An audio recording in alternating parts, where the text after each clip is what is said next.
Hello people of the internet, I am not an Englishman and this is not the film directing masterclass. Since my series is more or less about film directing, I thought it fitting that in the beginning I would talk about film directing and what film directing actually is.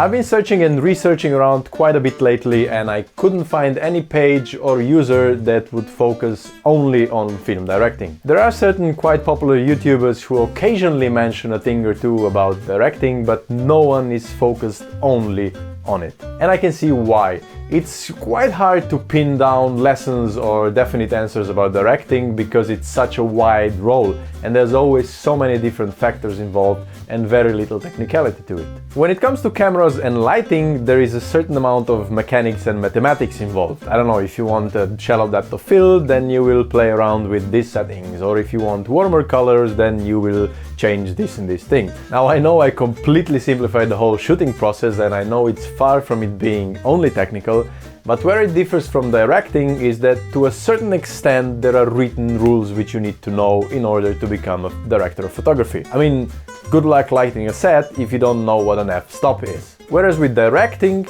you don't really need to know anything to become one, and at the same time, if you want to be a really good director, you kind of need to know everything. And I mean everything. I mean, you need to know music, poetry, literature, paintings, photography, psychology, acting, and pretty much everything that surrounds life. Or so it seems. I was once asked, so what is the director's job? And I couldn't really find a satisfying answer. I didn't know where to begin, and then after talking for a while I just felt like I'm bragging about how much you actually need to do as a director. There's many descriptions and comparisons I've heard since then, and I guess the two I like the most: the director is like a conductor and the director is like the captain of a ship. Yes, but a conductor would never go changing a note, let alone deleting a few stanzas here and there, just, to make the symphony flow a bit nicer. And yes, the director is like a captain, taking care that the whole crew is rowing in the same direction. It's just that you usually arrive at a destination that's just a bit further away from the one that you set out for, and your ship's size, shape, and even color isn't the same either. But let's not get stuck with unimportant details. I guess a director is, well, a director. A director's role begins as soon as he or she starts thinking about the film he or she is going to make, and ends when the last cut has been made in the editing room. But then again, sometimes things don't work and the producers weren't satisfied with the original director, so the new one is pulled into the game halfway through the film. And sometimes the producers want to have the final cut, so the director is pulled out of the game beforehand. The producers really sound like bad guys here. Anyway, there's a lot of ifs and maybes involved, but in the short, the director is kind of a single parent of the film. Yes, you have loads of brothers and sisters and uncles, and maybe there's even an ex-spouse helping you out, but at the end of the day, it's totally up to you if that child is going to be a scientist, a dancer, a street fighter, or a village idiot.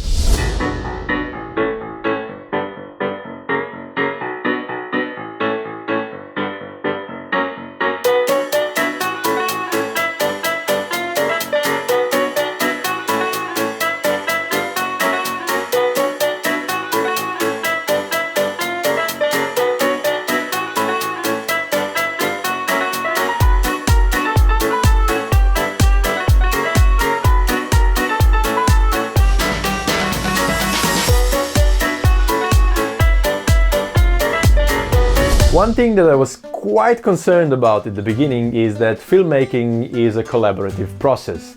It sounds stupid now that I say it, I know, but hear me out. I was afraid that if I set out with a vision to create something, but then let other people's ideas influence that vision, will it still be something that I created?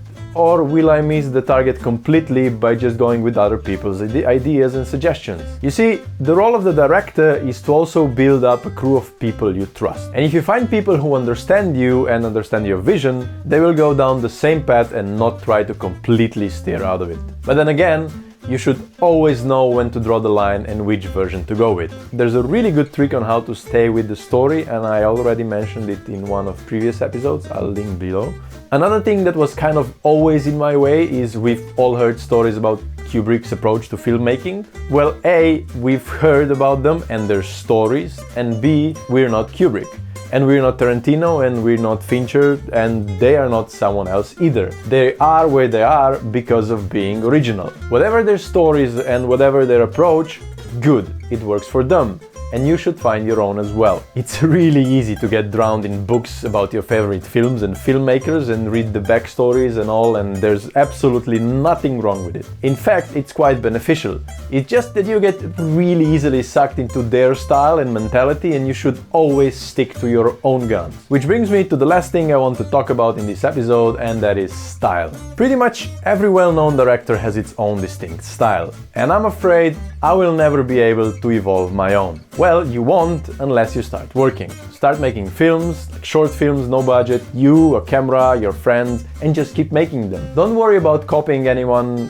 Pretty much everyone has at some point in their career, but then keep making them and keep writing. Only this way you will see what really works for you and what works for the audience, and slowly this really interesting thing will emerge that you won't even notice at first, but one day someone will write a review saying that you have again proven that you have a really distinct style. All in all, I completely agree that the director's main job is to have a vision and to share that vision with everyone who's working on film. But it's up to the director how rich that vision is and to which direction it goes. And it's here when the director's knowledge of film and pretty much all life and art comes into play. That's why I said earlier that the director basically doesn't need to know anything, and yet at the same time pretty much everything. So my first lesson and tip would be for everyone to go to galleries, concerts, theaters, opera, be a runner on a film set, or just go out and observe people. Not in that kind of way. Maybe you'll get ideas, or maybe you'll just get a bit of inspiration to get a kick in the ass and start working. There. I went a bit off my original course, but I guess that's what filmmaking is all about. I'm really interested in your thoughts on this theme. What are or were your fears, and maybe any tips you got or discovered, and how would you describe a director?